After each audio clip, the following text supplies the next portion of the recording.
Dana, it doesn't get much better than this. The return of Jon Jones, a stacked card from top to bottom. I mean, personally for you, how big is this event? Yeah, it's fun. Well, I mean, this is the fourth largest event we've ever done, and it's the biggest heavyweight event we've ever done. So it's big on every level. And obviously the buzz, the energy, the excitement. You know, if you think about the press conference yesterday, there wasn't an open seat in that place, and then today was packed too. So this has been fun. We've been waiting 3 years, obviously, and talks before that for Jon to make his heavyweight debut. It's finally happening. When you look at the size of him up against Francis, did you expect him to be that big? Not as big? You know, what were your expectations compared to the reality? You mean Ciryl? No, of Jon, of how he looks at heavyweight. You said Francis. Did I say Francis? Yeah. My apologies. It's weird because he looked bigger yesterday than Ciryl, which I didn't expect. But you know, Jon has always been a massive light heavyweight, and you know, he looks like a heavyweight today. I mean, they couldn't have weighed in any closer, just half a pound between the two of them. And so much love for Jon Jones here as well. I mean, the fans are excited to have him back as well. But talking about the rest of the card, obviously Valentina takes on Alexa Grasso. How do you see Alexa faring against Valentina? I mean, no one's been able to do it yet in the division, but how do you think she fares? Yeah, I mean, her game has absolutely escalated over the last couple of years. Her stand-up, her cardio, her ground game. I mean, she looks like a completely different fighter. If she's ready now.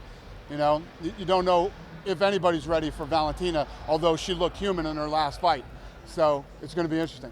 It seems everything has been built around Jon Jones. Can you tell us a word on Ciryl, and why did you choose him, how he got that opportunity?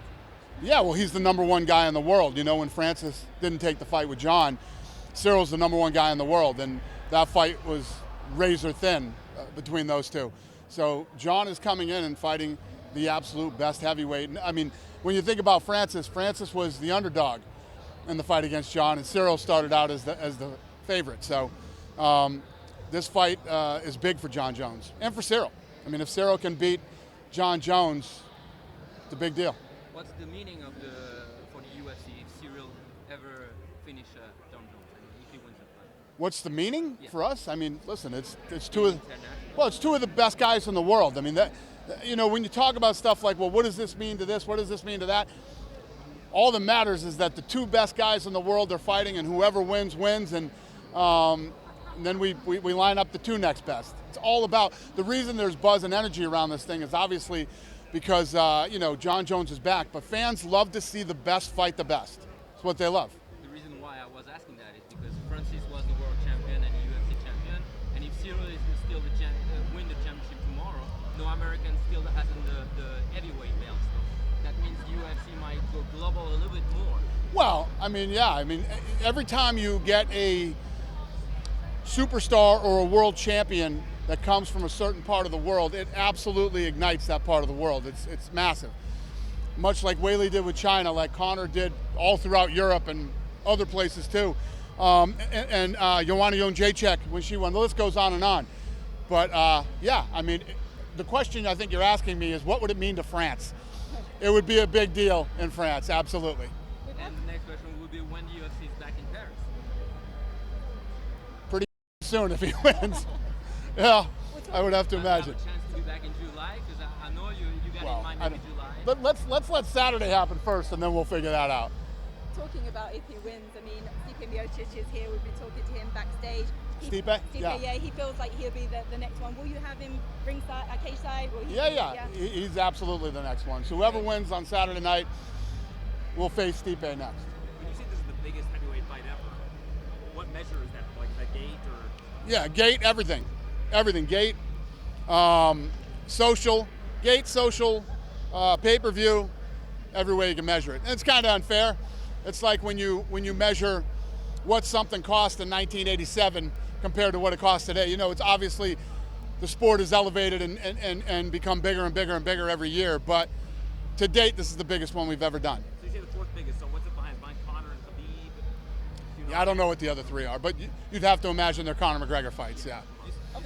Actually, the biggest, I was just looking, you know, the biggest pay-per-view in Australia, you know, because I was watching all the numbers close from Australia, it was Dustin and Conor 3 was the biggest fight ever in Australia pay-per-view. You said Stipe is next. Is there any chance Francis could be still on the mix? And No. you're still talking to him? No. with We Francis. negotiated with him for years. It's So it's over? it's still- over.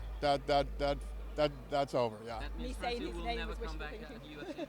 No, he'll never be in the UFC. With Francis left, there's no more African champ in the UFC. Does it mean that we won't see a UFC in Africa? Oh, we absolutely will. Yeah, that doesn't have anything to do with any one guy. It's like saying we'd never go back to Mexico without Cain Velasquez, or you know what I mean, something like that. Yeah, we're going everywhere, regardless. I mean, if you look at some of the fights that we put on with the nationalities and these crazy, that was unheard of 30 years ago. You know, you would fight guys in Vegas, Madison Square Garden, or Atlantic City. You know, maybe sometimes LA if you had a, you know, whatever. But those are the only. I mean, we take fights to Nebraska. We take fights all over the world, and Africa is very, very on my radar. Africa will get done. Not only will Africa get done before I'm done, we'll have a PI in Africa before I'm done too. The UFC heads to London, of course, for the next pay-per-view. A pay-per-view in the UK was obviously big for us as well. Leon Edwards defending his belt for the first time. Will you be there in person? I will be there, yeah. And what do you think of this card? It's awesome. I'm so excited to go to this fight. I'm filming, looking for a fight in Boston like 3 days before that, and then I fly straight from Boston to London, and I'm excited. Yeah, I'm looking forward to it. Kamaru Usman's been relatively sort of quiet. Obviously, Leon's very confident. He got that incredible knockout last time, but Kamaru's kind of slipped under the radar coming into this one. He should be. Have you had many sort of No, conversations with him? but he should be. He should be focused, and he should be doing everything he can to prepare and be ready for this fight. You know, he won he won 4 rounds in 4 minutes, you know, of the last fight, and ended up losing. So it makes sense for him to be quiet and focused and ready to roll. When you look at this main event, there's so many questions about Jon Jones. How's he going to look after 3 years? How's he going to carry the weight in the last round? Which are you personally most excited about seeing the answer to? It's a great question. I'm a big believer in ring rust. Happened to Ali, it happened to a lot of greats. But I also believe that Jon Jones is a freak athlete. And he said yesterday, I look better when I come back after a layoff, which could be true too.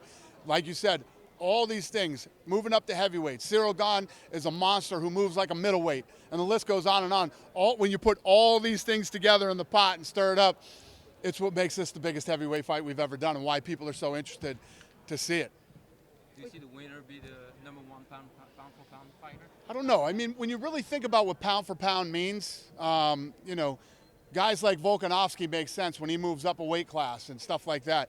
Jon Jones is moving up a weight class. So yeah, it's possible. And Jon Jones is 27-0. He's never been beat. So yeah, he could be. But that's not my decision. That's up to you guys. You guys make those decisions. I'm sorry to come back to that, but you said Francis, you're not talking to him anymore. Is it for sure? Yeah, I never say never, but I'll give you a never on that one. Yeah, we tried. Is there any chance to remove that one loss of Jon Jones' record? Believe me, you have no idea how much I've tried to do that and get that done. It's the right thing to do. It's what's fair. The Nevada State Athletic Commission was very weak at that time, had weak leadership, and I don't know. I don't see it happening. I tried though. This card's a really great mix of like the dominant champions, Valentina and Jon Jones, obviously after his reign at light heavyweight. But then we've also got amazing prospects, Shavkat, Bo making his debut as well, Ian Gary. Just talk to us about the card as a whole and what fights you're most looking forward to outside of the main and co-main. Everyone that you just mentioned, Rakhmonov, Neal. I mean, there's so many good fights on this card, and you know, that's another thing. That's another reason why I think this. You know, Jon and Ciryl have got all the attention, but you know, our fans aren't stupid. These guys look at a card, they realize how deep it is and how good it is, and it's part of the reason there's so much buzz and energy around this thing. I've always wondered this. You talk about this all the time, about how in boxing, people show up for the main event and that's it. How did they never make that work? Like, if you look at every UFC card, especially this one, there's like 7, 8 fights that are just incredible fights. But in boxing, it's not like these are worse athletes that are on the card. Why do people not care about So the true. lead up to a main event? That's been the way that we built this company and this sport over the last, you know, what's it been, 22 years or whatever, is that every fight on the card mattered, you know, from the first prelim of the night to the main event. and everybody is promoted and everybody is treated the same. Obviously, you have situations like this where you have, Jones, the energy and the excitement and the buzz for him to come back, where they steal a lot of the limelight. But like I said, the fans are smart. They know how deep this card is. How about when you got a guy?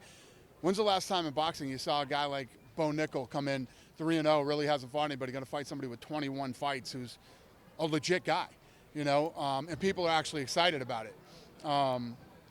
It's what we do. The sport, right? People like boxing. Right. So But the way that boxing has built the sport is all the money goes to the main event. Every boxing event is a going out of business sale. They're trying to grab as much of your money as they can get and run. You know what I mean? They never invest in the future of boxing, any of them. We're always investing in the future of the sport, whether it's talent, new territories to go into. You know how much money it costs to build a PI and run it? Crazy money. Have any of you been to the PI the week of the fight? You see that place? Rocking. There is an open bed in the physical therapy room. Everybody's in there training. Everybody, name them. They're all in there. All the who's who are in there training. They eat for free. They train for free. They get physical therapy for free. All their supplements are free. It's crazy expensive. We're going to have, by the time I get done with Mexico and get Africa done, you know what I mean? There's going to be 4 PIs, 5 PIs, 4, I don't know. 4 or 5 PIs by that time. Math ain't my... with the Ultimate Fighter filming now with Conor McGregor and Chad Mendes. All my names mixed up today with Michael Chandler. I did the same thing with Islam, so it's all right. Yeah, with that filming, Conor's in town, and that obviously brings with it a lot of excitement. How's that going so far? It's been great. We saw Conor on stage filming a bit for Roadhouse as well. You know what? Me and my crew talk all the time about how fun this job is. You know what I mean? We just came out of... we opened the year with the card in Australia. Then we got this card. We got the fight that's going on in San Antonio. We got the Ultimate Fighter. We got the Contender Series coming behind that, and the list just goes on and on. It's going to be an incredible year. There's a ton of that I forgot too, but there's. We got nothing but incredible stuff going on this year. How much time have you spent with Conor since he's been in town, and what sort of spirits is he? He seems excited to be back? Oh yeah, he's been great, and he's been a great coach, and Chandler's a great coach. It's going to be a really good season of the Ultimate Fighter. They're both very invested in this thing, so yeah, it's been good. It's been fun. Do we know when that fight might happen? Conor. We don't. Yeah. Believe me, you wouldn't have to ask me if we knew. Okay, great. Do you know if he's re-enrolled in the USADA program? I don't know. No, he's here filming. We haven't even thought about booking that fight yet. But in terms of the timetable, the show, I guess, ends at the end of August in terms of the airing. Yeah. Would the logical but we finished filming here in like a week. Yeah, but would the logical thing to be to have the fight right after? I have no idea. I don't care.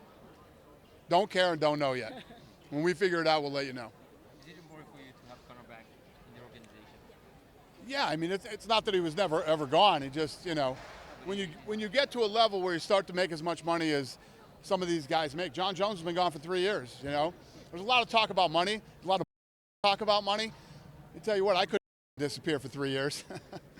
I'd be broke as a joke if I disappeared for 3 years. Yeah, when you start to make that kind of money, it's just a whole different level. I'm not saying the UFC doesn't have big stars. They have a ton of stars, but they bring back star power. Conor, Jon Jones. That was kind of important for you to have him back. Yeah, well, listen, it's not like the business hasn't been doing okay over the last few years. It's all good. Whenever, it's like, this is the same question people ask me about, oh my God, Chuck Liddell retired. What are you guys going to do? And then I see all the stupid stories about how we're because Chuck Liddell retired, then Anderson, George St. Pierre, and the list goes on and on and on. I mean, these are the things that I hear all the time that are just silly. That's a question that I asked him yesterday, Jon Jones. Do you think the UFC changed in 3 years in terms of fighting?